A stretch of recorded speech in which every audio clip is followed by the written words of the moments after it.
La compagnie Gumballo, la foire du livre de Bruxelles et l'ADEPI présente Billets d'écrit saison 2. Dominique Van Gothem propose la consigne d'écriture suivante. Mon jardin idéal. Incarcéré à la prison d'Uy, un homme lui répond.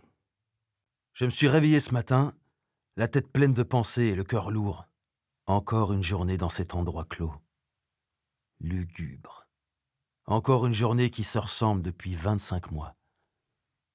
Cet endroit est à la fois glauque, mais en même temps, il est intéressant.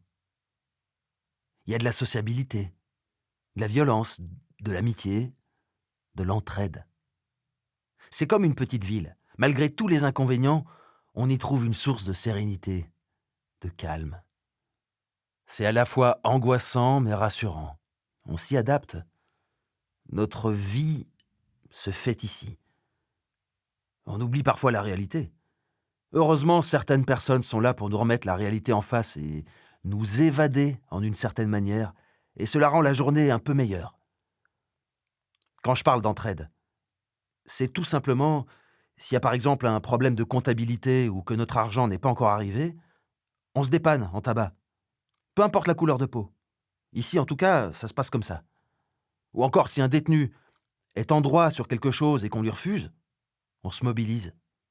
On trouve une solution. Ce qui rend cet endroit vivable, malgré tout. Nous ne sommes pas les plus à plaindre. Je tiens à le préciser. Nous sommes ici car nous avons tous commis des délits. Graves ou moins graves, c'est notre choix, en une certaine manière. Ouais, on est enfermés, privés de notre liberté, avec des soins médicaux à déplorer, pas soignés ou mal. On est inexistant derrière ces murs. Mais il y a des gens qui n'ont jamais rien fait et qui vivent sans rien.